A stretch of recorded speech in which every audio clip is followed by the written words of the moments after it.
Good morning, everybody. Oh, don't huff at me, Curly. Don't huff at me. Anyways, today I wanted to go over a quick talk on how I know when to feed the cows again. I should have done this before I changed out the bale of hay, but we're going to do it now. So this is a fresh, brand new bale of hay just dropped into the feeder. Hi, Curly. Yeah, you're so cute. And that's what it looks like. It is tied off right here so that they can't pull the net out, and right there so they can't pull the net out. I have these 3 large cement blocks pushing it towards there and chaining down the feeder so they can't push the chain or push the feeder anymore. Looking at you, big guy. I know you're the one that did it. Now when this gets down to about level with the concrete blocks, or it looks like there's only about 1/4 of a bale left into it, 1/3 to 1/4 of a bale left, I will grab the net, pull it up, empty the bale, what's left of it down in. That's this loose stuff that you see over here. There's about 1/4 of a bale there. Don't be mean. And that keeps this bale up out of everything and fresh so they can eat more of it. And it gives me a quick buffer if for some reason I can't check them. I check them every 12 hours. And if they need hay, I swap it over and feed them a fresh bale.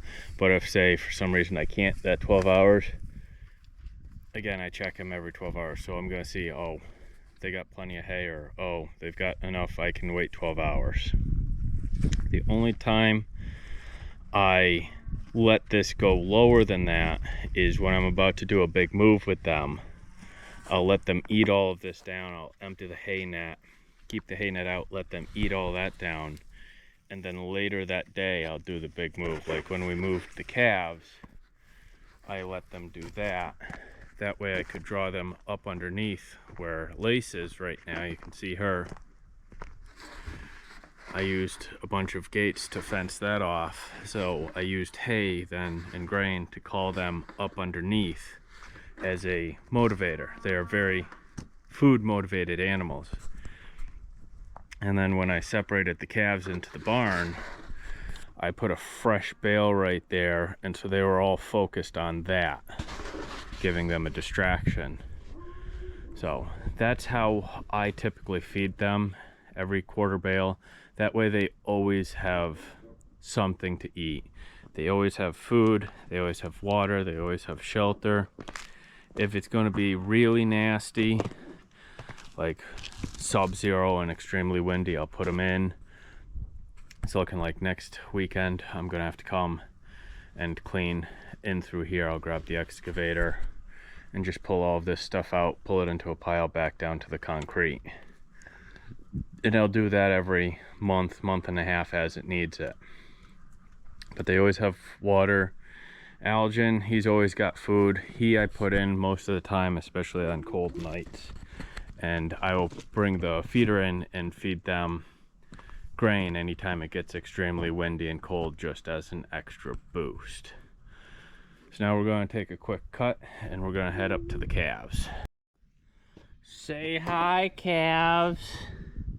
So that one in the back right now is Patrick. This one is a little heifer, and then we have steaks and stew meat. Yeah, I'm talking about you.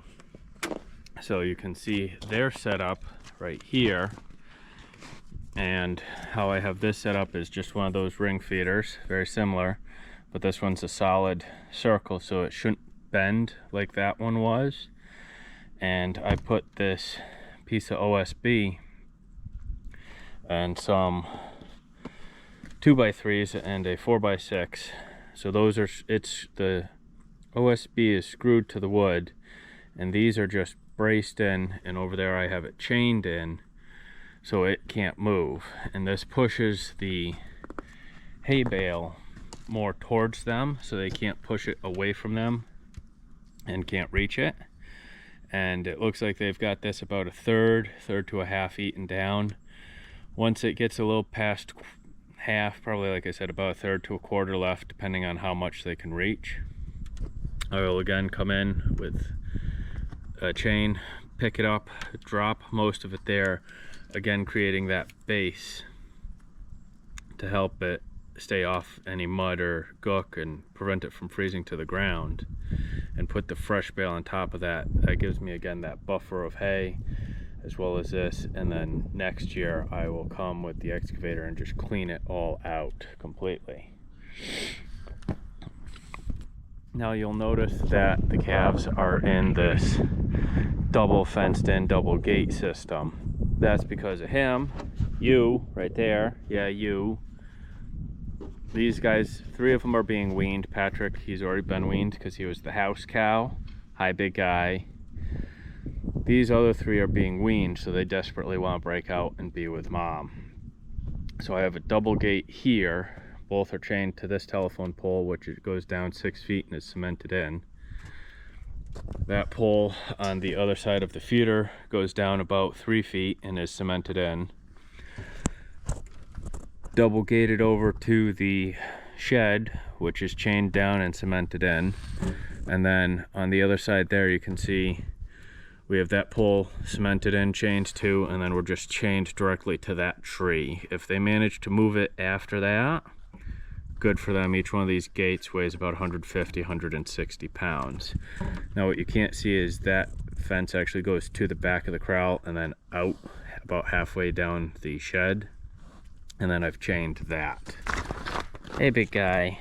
Yeah, they're a little skittish. Except for Patrick, he likes his neck scritches. Huh, big guy? Or are you looking for food? You're looking for food. But yes, they have water and salt block right there. And again, I check on these guys every 12 hours and oftentimes more, because I have to walk by here to get out to the shop.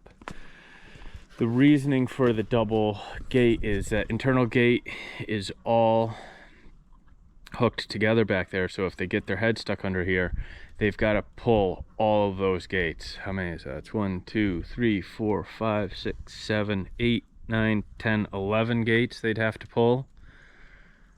3 of them are chained down, 4 of them are chained down.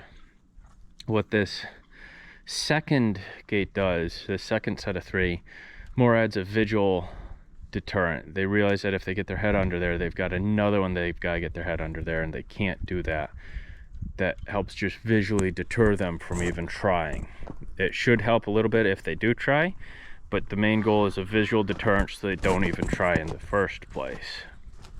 Over here, as you can see, that silver one is a little bit rough, but the primary one over here is this red one. You can see the huge gap under here. I could crawl under there quite easily, and I don't want them trying it. So the silver one there is, again, a visual deterrence, and it's on the inside, so that if they do start pushing on it, they're going to push into the red one. I should have swapped them, but the red one being chained the way it is over here and over there adds more of a brace if they do start pushing against it. So that is the cow and calf setup for this winter. This is my version of the in-fence feeder. I will leave a link in the description to a Facebook post. I believe the guy is making his own or has somehow manufactured his own. It's another idea. It's a square insert feeder. He has a lot more cows, and he just drops 1 bale in one and feed in another one, and it's really interesting. I'll drop that one in the description down below for anybody that's interested.